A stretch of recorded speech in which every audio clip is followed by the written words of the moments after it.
Olá, queridos alunos aqui do oitavo ano, dando continuidade aqui às nossas aulas, né? A gente só tem aula a cada 8 dias, portanto, hoje temos duas, né? E vamos adiantar aqui o máximo. Peço a compreensão, a colaboração de todos, que preste atenção, pois iremos estar falando sobre a proposta para a formação de novos países. Pois bem, as propostas para a formação de novos países nos dias atuais mostram que o mundo é muito dinâmico, né? Que ele passa por constantes, né, transformações. A cada dia há uma nova mudança. A independência A independência política permite que uma nação seja livre para determinar seu sistema de governo e suas leis, gerenciar seus recursos naturais, buscar melhorias na qualidade de vida de sua população e guiar as relações internacionais de maneira autônoma. Em contrapartida, um país recém-independente enfrenta o grande desafio de construir seu Estado, conseguir reconhecimento internacional e estruturar suas próprias leis e sua economia. Então, um país recém, isso significa que é um país novo, é um país que conquistou a sua liberdade, né? Que passou a ser independente. Nós temos aí, né, recentemente, estamos tendo aí uma guerra entre a Rússia e a Ucrânia. Qual desses países aí, evidentemente, é o mais velho? Lógico que é a Rússia, né? A Ucrânia é um país mais jovem. Portanto, a Rússia ela não permite não é que ela não permite, ela não aceita, né, a dependência da Ucrânia fazer parte aí da OTAN. Então, por conta disso, dentro desse continente aí europeu, está havendo esse conflito, dessa guerra aí que já dura aí 3 meses, né?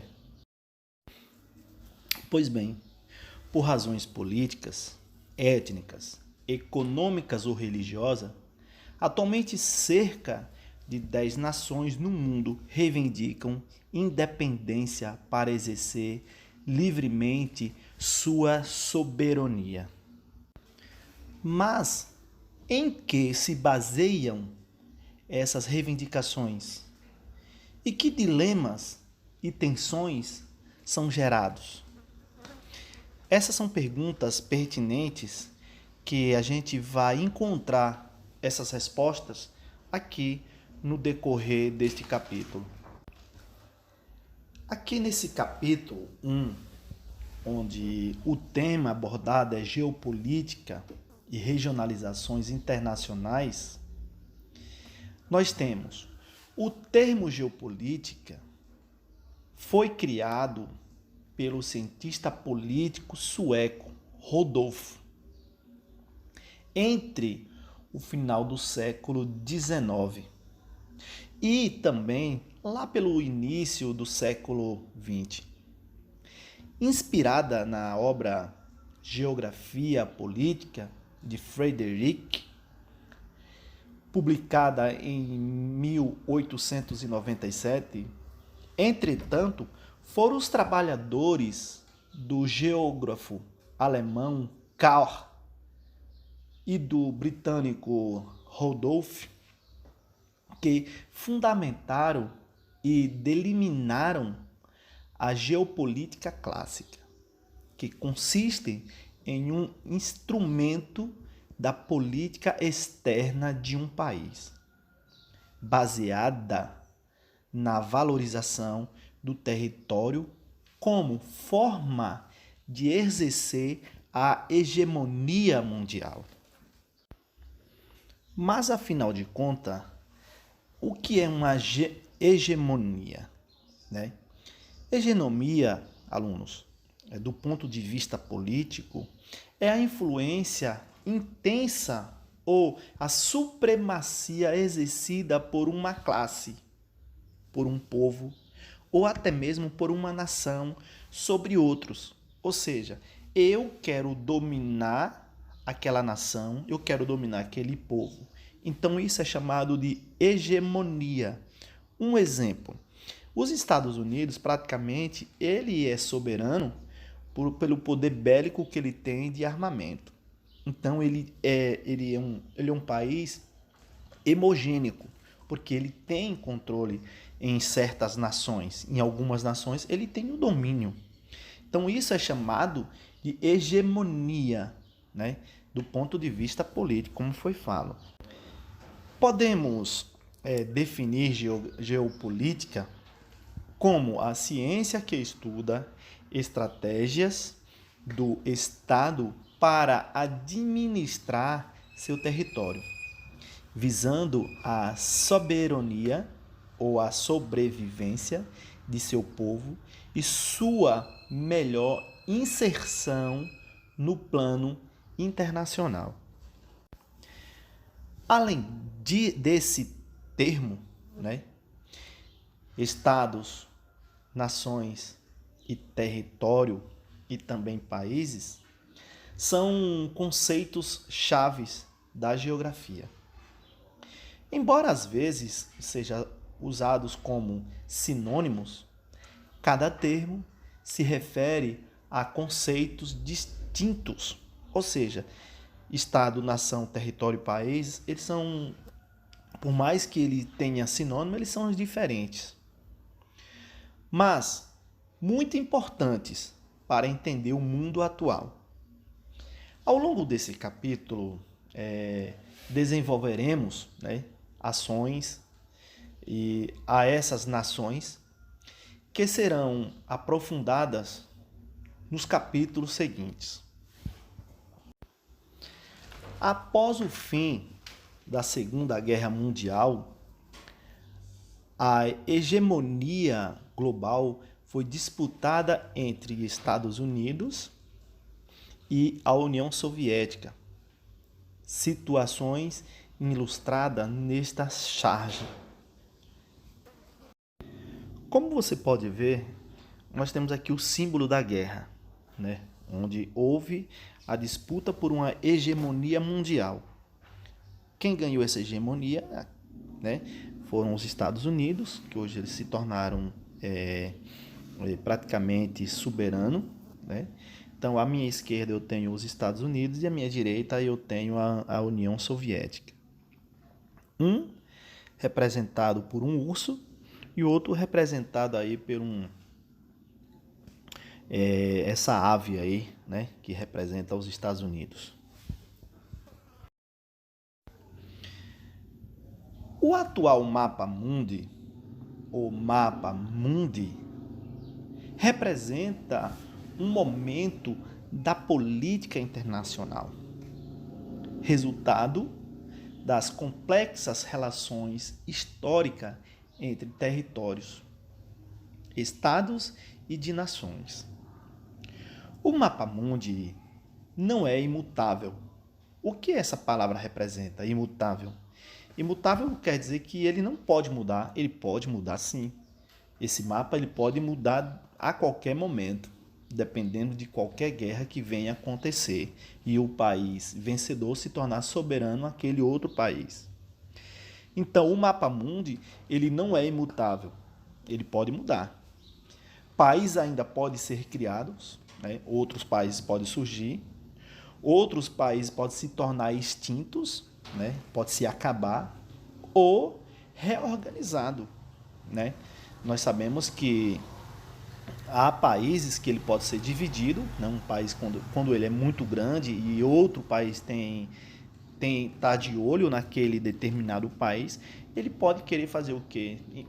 Criar um conflito, criar uma guerra e querer uma parte daquele país para que ele venha se tornar dono desse país.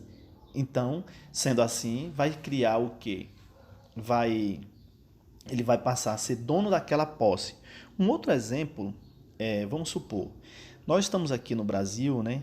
E há muito tempo se ouve aquela música da Elba Ramalho. Já pensou se o Nordeste fosse dividido e se tornasse independente? Imagine aí, nós temos o Brasil. E nós temos dentro do Brasil algumas regiões, inclusive a região Norte e Nordeste, né? Imagine se o Nordeste se dividisse, que o Nordeste tem 9 estados e tornasse a ser um país. Então, é lógico que o mapa mundi ele ia sofrer uma alteração, né? Em vez de 177 países, ele ia passar a ser 178 países, né? Porque houve o quê? Um estado se desgarrou desse país e se tornou um país.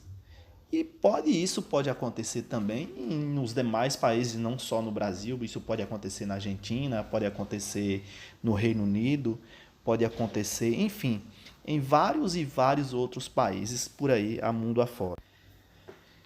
Diversos povos vivem em constantes conflitos para obter autonomia política sobre um território. Ou seja, lutam contra o domínio ou a invasão de seus territórios por outros países. Essa luta por autonomia, ou seja, por poder, por mandar, pode levar à criação de países. Outros não buscam necessariamente a autonomia, como a população da Guiana Francesa, onde não há movimentos independentes significativos, apesar de ser considerado um território ultramarino da França, mesmo tendo interesse em manter-se atrelada à França, a população local realiza protesto reivindicando mais investimentos franceses no território, uma vez que a desigualdade socioeconômica entre o país europeu e a Guiana Francesa é bastante elevada. Vejam bem, a Guiana Francesa, ela é um país, né? Ela é um país que é vizinha aqui do Brasil. Ela está situada na América do Sul. Portanto, ela é um território da França, né? Ela depende da França, porque os franceses se deslocaram do continente europeu, vieram até aqui no continente americano, né? Principalmente na América do Sul, e eles conquistaram aquele terreno ali para eles. Ou seja, a Guiana Francesa é uma extensão da França, né? O Brasil poderia ser assim, e já foi. O Brasil já foi uma extensão de Portugal, mas o Brasil lutou, né? Dom Pedro I falou independência ou morte lá no Rio Ipiranga. Ele lutou por essa situação e conseguiu tornar o Brasil independente. Então, o Brasil, em vez de ser colônia, né, de Portugal, o Brasil ele passou a ser independente, né? Ele passou a ser dono dele mesmo. Então, nesse caso, né, a França ela tem um domínio soberano sobre a Guiana Francesa. Por isso que eles reivindicam, né, eles reivindicam aí os seus direitos, mais desigualdade socioeconômica para que os governos, né, investam mais no país. Ao longo desse livro, né, desse volume, vamos estudar alguns desses conflitos que foram detectados aí na história, né, na história da geografia. Aqui, nesta imagem, por exemplo, né, nós temos essa imagem que ela é um grupo conhecido como 500 Irmãos. Organiza protestos em Caiana, na Guiana Francesa, apoiada pela população local, solicitando aumento de recursos enviados pela França à Guiana Francesa. Então eles querem o quê? Eles querem que, já que são dependentes lá da França, eles querem que a Guiana Francesa, né, receba recursos dos governantes lá da França. Vamos supor, vamos comparar o nosso povoado, né, onde a gente mora, com a nossa cidade. A gente é soberano a quem? A gente não somos soberanos, desculpem. Quem é soberano é a cidade, que é soberana a gente, ao povoado. A cidade manda na gente, porque quem administra a zona rural é os prefeitos, né? É o município. Então, alguns povoados, quando quer fazer um saneamento básico, quando quer fazer um calçamento, quando quer uma escola, quando quer um posto de saúde, enfim, esses recursos vêm de onde? Vem lá do poder soberano, que no nosso caso aqui, trazendo para a nossa realidade, é o nosso município, né? Que é o prefeito que administra o município. Em relação ao Estado, é a forma como a sociedade se organiza politicamente. É o ordenamento jurídico que regula a convivência dos habitantes de um país. O governo é a forma como as instituições políticas, administrativas do país produzem as leis, que é o poder legislativo, né? Esse poder legislativo, ele é composto, começando da classe menor, que são os vereadores, os deputados e os senadores. Colocam em prática o poder executivo. Então, o legislativo faz as leis e o poder executivo coloca em prática, né? Que o poder executivo, começando da classe mais baixa, é o prefeito, é o governador e os presidentes. E, geralmente, sua execução, que é pelo poder judiciário. Então, vejam só, o poder legislativo, o que é que ele faz? Ele faz as leis, ele edita, ele escreve, produzindo as leis. Esse é o poder legislativo, que são os vereadores, deputados e senadores. Já o poder executivo, ele ordena, né? Ele ordena que façam isso. Ele analisa o que foi que os deputados, os vereadores e os senadores fizeram, analisaram e vai ser aprovado. Ele ordena, né? E o poder judiciário, que são juízes e delegados e desembargadores, né? Esses aí executam. Então, executa o que os presidentes, os prefeitos e os governadores mandam, né? Para que sejam executados. Então, existem esses três poderes: legislativo, executivo e judiciário. São eles que mandam no nosso país. Quero aqui pedir desculpa, tem um vizinho meu ali que resolveu quebrar a casa dele ali, tá fazendo barulho aqui. Vai interferir, mas fazer o quê? Vamos dar continuidade. Para ser reconhecido e respeitado entre os demais, um Estado busca sua soberania, ou seja, busca ter plenos poderes para instituir e administrar as normas e as leis que a sociedade deverá seguir em seu território. Em relação ao Estado soberano, é aquele que não tem de reconhecer nenhum poder superior a ele. Então vejam só, quando se trata de soberania, que é o poder supremo, né, é aquele que manda em todos, nós sabemos que quem manda no nosso município, né, é o prefeito, não é isso? Então o prefeito ele é soberano ao município. Mas quem é soberano ao nosso município? É o governador. O governador do estado da Bahia, ele é soberano. Então, o estado é soberano ao município.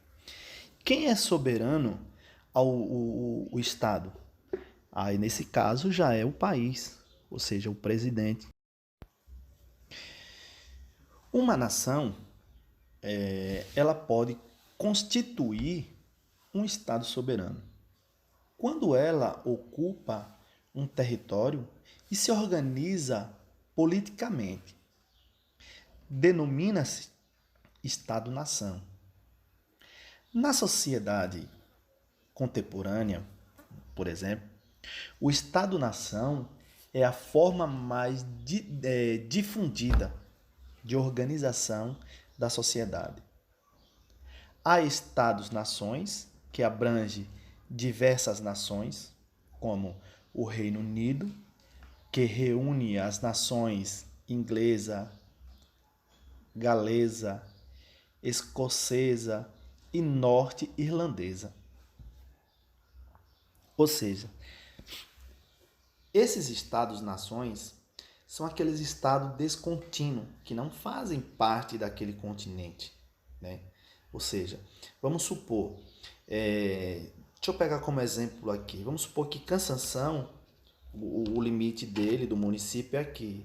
Mas vamos supor que lá em Feira de Santana, Cansanção conseguiu um espaço lá, conseguiu uma terra lá que pertence a Cansanção. Então, lá se tornou um estado-nação de Cansanção. Então, esse é o exemplo que se está dando aqui do Reino Unido. O Reino Unido, ele pertence, ele contém esses estados-nações porque o continente dele, né, o território dele, né, não é o continente, o território dele, ele se torna descontínuo. Ele tem um pouquinho aqui, outro pouco ali, outro pouco acolá, e assim se torna um estado-nação. Assim como a Guiana Francesa é um estado-nação da Guiana Francesa. Ou seja, a França se encontra no território, no continente europeu, e a Guiana Francesa se encontra aqui na América do Sul. Entendeu? O termo nação, ele pode ser definido como um coletivo humano com características comuns, como a língua e a religião. Os elementos dessa coletividade estão ligados por laços históricos, étnicos e culturais. Há nações com o Estado constituído, como a Alemanha, o Japão ou Portugal. E há nações que almejam constituir-se como Estado, mas ainda não o são, como os tibetanos, né, na China, e os curdos, espalhados entre a Turquia, o Irã, o Iraque, o Azerbaijão, a Síria e também a Armênia. Então, todos esses estados aí, eles querem um dia ser Estado-nação, mas até o momento ainda não são. Em relação ao território de um país, é a base física sobre a qual um Estado exerce sua soberania. O território é delimitado por limites políticos, que podem ser naturais, como um rio, uma cordilheira, né? Uma cordilheira e etc. Ou artificiais, estabelecidos com base em outros elementos. De modo geral, os limites políticos dos países são delimitados por traçados tanto naturais quanto artificiais. Assim como os limites territoriais dos estados e dos países mundo afora, os municípios também são assim, né? Por exemplo, em um determinado país, o limite dele é um rio, né? Nós temos aí como exemplo, nós temos Uruguai, o Paraguai, né? o Brasil, Argentina e o Paraguai, né? Esses países são divididos por quê? Por um rio. Então, de um lado tem um país, de outro lado tem outro país e à frente tem um outro país, né? Então, ali é como se fosse uma fronteira, como se fosse, não, é justamente uma fronteira de um determinado país. E esses limites territoriais, eles podem ser através de rio ou através de cordilheiras. O que são cordilheiras, né? Lá fora são chamadas de cordilheiras, mas aqui na nossa região nós somos chamados de serras. Então o limite, né? O limite vamos supor aqui Monte Santo, né? Vamos supor que aquela serra de Monte Santo, se colocar abaixo de Monte Santo seria Monte Santo, e acima da serra, né, do outro lado, seria pertencente à Pedra Vermelha. Então ali seria o quê? Ali seria um município, né? A divisão desse município seria um limite de fronteira. Então os limites territoriais eles podem ser naturais, podem ser culturais e podem ser artificiais. Ou seja, artificiais é uma marcação por um poste, né, feito pelo ser humano, né? Já houve aí há anos atrás o Muro de Berlim, né, que separou o Reino Unido, né, onde ficou uma parte, ficou o pessoal do Ocidente e do outro lado ficou o pessoal do Oriente, dividido por o Muro de Berlim, né? Então esse muro ele é artificial. Por que artificial? Porque foi feito por um ser humano. Já o mar e as cordilheiras, o mar não, já os rios e as cordilheiras não, foi feito pela natureza. Então esses recursos eles podem ser naturais, né, e podem ser artificiais. O território de um país ele é formado pelo solo continental e insular pelo subsolo, pelo espaço aéreo e pelo território marítimo. Ou seja, não é porque um determinado país chegou no mar, ele terminou. Não. Alguns países, ele entra mar adentro, quilômetros e quilômetros de distância, e ali ainda pertence também a um determinado país. Por exemplo, aqui no Nordeste, nós temos uma ilha que é chamada Fernando de Noronha.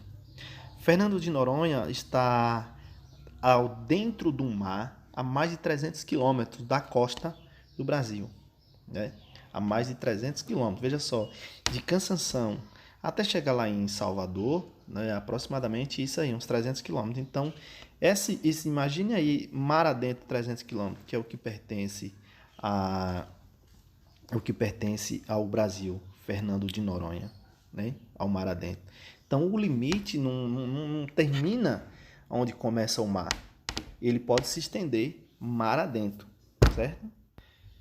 Em relação aos países, podemos definir país como um território politicamente delimitado, ou seja, aquilo que tem limite, com unidade política administrativa, né, que tenha uma sede de governo, que tenha uma moeda, que é o dinheiro que circula, né, aqui no nosso caso é o real, né, o reconhecimento internacional, reconhecido lá fora, em geral, habitado por uma comunidade com história própria. Todo país tem um Estado constituído que exerce soberania perante outros países e uma Constituição. O que é uma Constituição? Uma lei.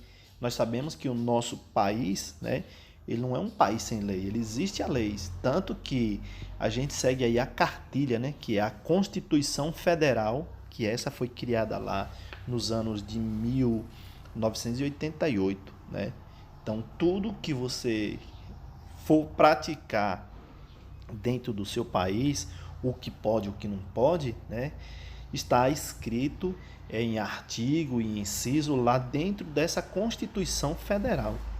Então, os juízes, né, eles analisar um fato, né, eles se baseiam nessa Constituição. As relações entre os países são regulamentadas por tratados e acordos, que podem ser bilaterais e multilaterais. As relações bilaterais ocorrem entre dois estados e se baseiam em variados interesses, que podem ser interesses comerciais, imigrações e segurança internacional, entre outros interesses. Essas relações, né, elas permitem alianças locais e regionais.